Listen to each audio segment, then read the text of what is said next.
Hello everyone, I welcome you all at pathfinder platform. Pathfinder platform में आपका स्वागत है, जहां पर मैं देवराज वर्मा आपके लिए एक बहुत इंपॉर्टेंट सीरीज लेकर आया हूं, इकोनॉमिक्स आसान भाषा में। देखिए, बहुत सारे ऐसे टर्म्स होते हैं इकोनॉमिक्स के अंदर जो आपको अमूमन न्यूज़पेपर्स के अंदर दिख जाते होंगे, बट बड़े कॉम्प्लेक्स टर्म होते हैं, समझने में थोड़ी दिक्कत आती है।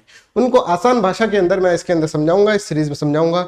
ये सीरीज डेली सीरीज रहेगी और इसके अंदर हम 20 से 25 टर्म्स जो इकोनॉमिक्स की बहुत कॉम्प्लेक्स टर्म्स हैं उनको आसान भाषा में आपके सामने प्रस्तुत करेंगे।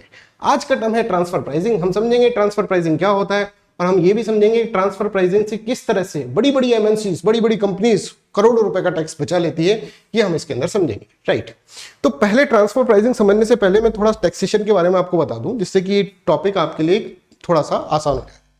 टैक्सेशन अगर हम देखें, कॉर्पोरेट इनकम टैक्स, कंपनीज कैसे टैक्स देती है। मान लीजिए कि कोई कंपनी है जो 100 रुपीज का टर्नओवर है, इसका बहुत कम है, पर आप समझ लीजिए एग्जांपल के लिए बता रहे हैं, सिर्फ 100 रुपीज का टर्नओवर है और यहां पर इसके खर्चे जो हैं, मान लीजिए 30 रुपीज के खर्चे हैं, तो उसको टर्नओवर पे टैक्स नहीं देना होता, उसको खर्चों पे, खर्चे जब माइनस कर देते हैं तो नेट टैक्सेबल इनकम आती है, उस पर टैक्स देना होता है। मतलब उसको 70 रुपीज के ऊपर टैक्स देना होगा। ठीक है, तो टैक्सेबल इनकम क्या होती है, समझ में आ गया कि आपका जो टर्नओवर है, नेट आपका टर्नओवर जो है, उसके अंदर से आपने क्या करा, आपने एक्सपेंडिचर माइनस कर दिया। अभी एक्सपेंडिचर के अंदर सैलरी भी हो सकता है, रॉ मटेरियल का कॉस्ट भी हो सकता है, ऑपरेशनल कॉस्ट भी हो सकता है, सब कुछ हो सकता है। तो इसमें से माइनस करने के बाद ये जो आपका बचता है, ये 70 रुपीज है। इसके ऊपर अगर मान लीजिए कंट्री में 30% टैक्सेशन है तो 30% टैक्स इसके ऊपर लगे, दैट इज टैक्सेबल इनकम। इसको अपन टैक्सेबल इनकम कहते हैं। आइए अब हम थोड़ा समझते हैं ट्रांसफर प्राइसिंग क्या होता है। मान लीजिए एक कंपनी वन है और वो इंडिया के अंदर ही कंपनी एस्टेब्लिश्ड है। ठीक है, और यहां पर इंडिया में मान लीजिए फॉर एग्जांपल 30% टैक्स है, कॉर्पोरेट इनकम टैक्स। अब इस कंपनी का जो भी प्रॉफिट होगा, नेट प्रॉफिट जो होगा, जो वो उसकी टैक्सेबल इनकम होगी और उसके ऊपर उसको क्या करना पड़ेगा, उसके ऊपर उसका टैक्स देना पड़ेगा, जैसे मैंने अभी आपको थोड़ा सा एग्जांपल के थ्रू बताया। अभी समझिए कि ये कंपनी जो है, इसको 30% टैक्स देना है, राइट, इसके नेट प्रॉफिट पे, और ये प्रोड्यूस कर रही है स्टील, मतलब final goods and services. Final good क्या है इसका स्टील है। तो इस स्टील को बनाने के लिए इसको कोई रॉ मटेरियल भी खरीदना पड़ेगा। मान लीजिए इसने एक अपनी कंपनी खोल दी, दूसरी सब्सिडरी रिलेटेड कंपनी कोई खोल दी है ना, सिस्टर कंपनी ऐसे कुछ खोल दी इसने, इसकी ही कंपनी है ये, और वो उसने कहीं खोली मॉरिशस के अंदर। और मॉरिशस के अंदर जो टैक्स रेट है मॉरिशस के अंदर, वो बहुत कम है। मान लीजिए 5% का टैक्स रेट है मॉरिशस के अंदर। अब क्या होता है, ये क्या करता है, देखिए कि ये जो कंपनी है, ठीक है, कंपनी नंबर 2, ये आयरन ओर प्रोड्यूस कर रही है, मतलब raw material that is used to produce the steel. ये रॉ मटेरियल को यूज करके स्टील को प्रोड्यूस करेगा। ये कंपनी, अगर मान लीजिए कोई कंपनी थर्ड है, इसको अगर मान लीजिए कंपनी इसको अगर रॉ मटेरियल देती है तो वो 10 लाख रुपए के अंदर यहां पर रॉ मटेरियल देती है। ये कंपनी इसके रिलेटेड नहीं है, बस किसी को भी, ये इसका कोई क्लाइंट है जिसको 10 लाख रुपए के अंदर ये रॉ मटेरियल दे रहा है। उतना ही रॉ मटेरियल अगर ये कंपनी वन को देता है, कंपनी सेकंड जो कि कंपनी वन की रिलेटेड कंपनी है, उसको अगर देता है मान लीजिए 10 लाख रुपए में, then there is no problem. यहां पर कोई प्रॉब्लम नहीं हुई, क्योंकि यहां पर कोई भी टैक्स का घपलेबाजी नहीं हुई है ना। ट्रांसफर प्राइसिंग क्या है कि जब ये इसको तो 10 लाख रुपए में दे रहा है, पर इसको 10 लाख रुपए की जगह ये कितने में दे रहा है, 15 लाख रुपए में इसको दे रहा है। अब जब ये 15 लाख रुपए में इसको देगा तो आप देखें इसका नेट प्रॉफिट जो होगा वो कम हो जाएगा।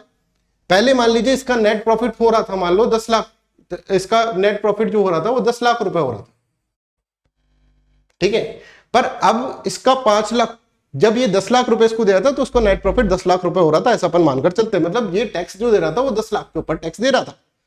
पर जैसे ही ये 15 लाख इसको देगा, है ना, 15 लाख में इसको देगा, तो आप यहां पर देखिए इसका जो नेट प्रॉफिट होगा वो 5 लाख रुपए कम हो जाएगा, दैट इज 5 लाख रुपीज हो जाएगा। तो पहले इसको 10 लाख के ऊपर 30% टैक्स देना पड़ रहा था, पर अब ये 5 लाख के ऊपर ही 30% टैक्स देगा। समझ में आ रहा है, ये बात समझ में आई। तो यहां पर आप देखिए इसने 5 लाख का अपना टैक्स बचा लिया, क्योंकि इसने अपने रिलेटेड कंपनी से कहा कि भाई तुम जब मेरे को प्रोडक्ट दो तो वो थोड़ा महंगा मेरे को देना, 5 लाख रुपए महंगा देना, और इसलिए इस तरह से उसने 5 लाख के ऊपर टैक्स बचा लिया। मान लीजिए जैसे मैंने आपको कहा यहाँ पर ये 30% टैक्स है, तो 5 लाख के ऊपर 30% टैक्स मतलब 1.5 लाख रुपए इस कंपनी ने बचा लिया।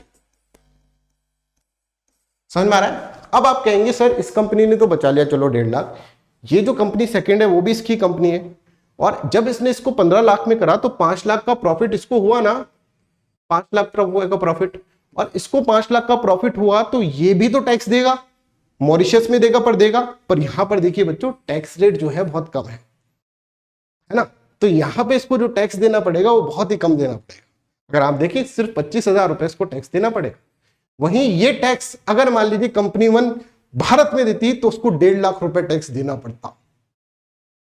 तो अगर नेट हम देखें तो नेट इसके अंदर इस कंपनी का फायदा ही हुआ है, क्योंकि इस कंपनी ने अपना जानबूझकर इससे कहा कि आप क्या करें, मेरे को महंगा दे जिससे कि मेरा लॉस हो, और लॉस होगा तो मैं टैक्सेबल इनकम मेरी कम हो जाएगी, राइट। और इसको प्रॉफिट हुआ है पर इसको 5% पे ही टैक्स देना पड़ रहा है। तो नेट अगर हम देखेंगे इसने 1.5 लाख रुपए यहां पर कमाया है ना, बचाया अपना टैक्स, और यहां पर अगर आप देखेंगे तो उसने 25,000 का टैक्स दिया, तो टोटल अगर हम देखेंगे तो 1,25,000 रुपए इसने इस तरह से बचा लिए। ऐसे करोड़ों रुपए इस कंपनी इसके अंदर ट्रांसफर पेमेंट प्राइसिंग के अंदर बचा लेती है। इस कॉन्सेप्ट को हम ट्रांसफर प्राइसिंग कह रहे हैं। मैं आपको ये बताना चाहता हूं कि ये ट्रांसफर प्राइसिंग कब हुआ है, जब यहां पर ही किसी और को तो 10 लाख में दे रहा है, किसी तीसरी कंपनी को तो 10 लाख में दे रहा है, पर अपनी जो पेरेंट कंपनी है उसको ये कितने में दे रहा है, 15 लाख में दे रहा है जानबूझकर, जिससे कि वो अपना टैक्स बचा ले। This is known as transfer pricing. Transfer pricing में एक प्रिंसिपल है जो अपन को यूज करना पड़ता है, जिससे जो टैक्स अथॉरिटीज है वो देखती है कि इस प्रिंसिपल को यूज कराए कि नहीं करा। उसको बोलते हैं arm length principle. Arm length principle बताने से पहले मैं आपको ये बताना चाहता हूं, एक ट्रांसफर प्राइसिंग की आपको डेफिनेशन बता देता हूं। Is an accounting practice that allows for establishment of prices for goods and services exchange between, अब ये देखना बिटवीन किसके बीच में है, डिवीजन, सब्सिडरी और एफिलिएट्स, जैसे कंपनी 1 और कंपनी 2 के बीच में। Usually companies use transfer pricing to reduce the overall tax burden, जैसे मैंने आपको बताया ओवरऑल टैक्स बर्डन जो है वो रिड्यूस हो गया है, और this is done by charging a higher price. जैसे उसने 10 लाख की जगह उससे 15 लाख रुपए लिया, ठीक है, higher price to the subsidiaries in high tax countries. High tax countries के अंदर, जैसे हाई टैक्स कंट्री यहां पर ये वाली थी, ठीक है, और इसके अंदर हाई प्राइस में लिया गया, ठीक है, हाई टैक्स कंट्री ये थी, और इसके अंदर से 10 लाख की जगह इसको 15 लाख रुपए लिया गया। That is known as what, that is known as transfer pricing. इसको अपन ट्रांसफर प्राइसिंग कहते हैं। जैसे मैंने बताया इसके अंदर एक आर्म लेंथ प्रिंसिपल भी यूज करते हैं टैक्स अथॉरिटीज। उसको समझाने से पहले मैं आपको बताना चाहता हूं कि आप पाथफाइंडर प्लेटफॉर्म देख रहे हैं अभी यहाँ पर, और यहाँ पर अग्निपथ बैच के अंदर हम आपके लिए यूपीएससी सीएससी की प्रिपरेशन के लिए सबसे अफोर्डेबल बैच लेकर आए, जिसके अंदर आप देख सकते हैं सिर्फ 7,999 रुपीज के अंदर आप यूपीएससी की प्रिपरेशन कर सकते हैं, कॉम्प्रिहेंसिव प्रिपरेशन कर सकते हैं। इसके अंदर आपको लाइव डीबी कोड यूज करना होता है। पाथफाइंडर अग्निपथ बैच के अंदर प्रीलिम्स की टेस्ट सीरीज भी हमने कंडक्ट कराई है, और सिर्फ 3,000 रुपए के भीतर आप टेस्ट सीरीज ले सकते हैं। इसी तरह से मेंस टेस्ट सीरीज 2,500 के भीतर मेन की टेस्ट सीरीज आप ले सकते हैं, जिसमें 10 मेंस के टेस्ट आपको पूछा जाएगा और कंप्लीट कवरेज सिलेबस का हो जाएगा। ये हमारे एजुकेटर्स हैं, मैं यहाँ पर ethics, integrity and aptitude as well as international relations यहाँ पर पढ़ाऊंगा। और इसी तरह से अग्निपथ बैच की लाइन पे ही हमने बोध बैच भी स्टार्ट करा है, जिसके अंदर 7,999 रुपीज के अंदर हम आपको प्रिपरेशन करा रहे हैं, कंप्लीट प्रिपरेशन, बट हिंदी माध्यम की। चलिए आइए अब आर्म लेंथ प्रिंसिपल के बारे में हम समझ लेते हैं। आर्म लेंथ प्रिंसिपल ये है कि अगर मान लीजिए कोई कंपनी है, ठीक है, वो किसी दूसरी कंपनी को अगर 10 लाख रुपए में कोई प्रोडक्ट दे रही है, तो वो अपनी पेरेंट कंपनी को भी, अपने रिलेटेड कंपनी को भी, अपनी सब्सिडरी को भी, अपनी एफिलिएट कंपनी को भी 10 लाख रुपए में ही वो प्रोडक्ट देगी। अगर वो ऐसा नहीं करती तो आर्म लेंथ प्रिंसिपल जो होता है उसका वायलेशन होता है। I hope this is clear to everyone. तो यहां पर हम एग्जांपल देखें, अगर पीछे जाकर इसके अंदर, तो यहां पर ये एग्जांपल देखिए, अगर ये इसको 10 लाख रुपए में दे रही है, तो आप इसको भी अपनी, अगर कंपनी 2 कंपनी 3 को, जो कि रिलेटेड नहीं है ना, अनरिलेटेड कंपनी को 10 लाख रुपए में दे रही है, तो आप देखेंगे कि इसकी इस वाली कंपनी को भी, ठीक है, जो इसकी रिलेटेड कंपनी है उसको भी इसको 10 लाख रुपए में ही देना पड़ेगा। That is known as arms length principle. आइए पढ़ते हैं आर्म लेंथ प्रिंसिपल क्या है। आर्म लेंथ प्रिंसिपल की डेफिनेशन एक बार अपन देख लेते हैं। इसके अंदर देखिए, that is related companies. Arm length principle के अंदर क्या है, ये related companies transactions should be made at the price which could be charge from unrelated entity, that is fair market price. ठीक है, तो रिलेटेड कंपनी को भी आप जब किसी और कंपनी को आप 10 लाख में दे रहे हैं, तो रिलेटेड कंपनी से क्या दुश्मनी है, उसको भी आप 10 लाख में दे। आप क्यों नहीं दे रहे हैं उसको 10 लाख रुपए में? क्योंकि आपको उसका टैक्स बचवाना है, महंगा देकर उसकी टैक्सेबल इनकम को कम करना है। आई होप ये वीडियो के अंदर आपको ये दोनों पॉइंट्स समझ में आए होंगे, arm length principle as well as transfer pricing. ठीक है, अब मैं आपसे एक क्वेश्चन पूछना चाहता हूं यहाँ पर एक, ठीक है, मैं आपसे यहाँ पर एक क्वेश्चन पूछना चाहता हूँ कि ऐसी कौन सी कंपनी है जिसके ऊपर ट्रांसफर प्राइसिंग के एलिगेशन लगे, अभी रिसेंटली ही लगे हैं? आप प्लीज कमेंट सेक्शन के अंदर मुझे यहाँ पर बताएं। So that's all for today's video. Thank you so much. Bye bye. Take care and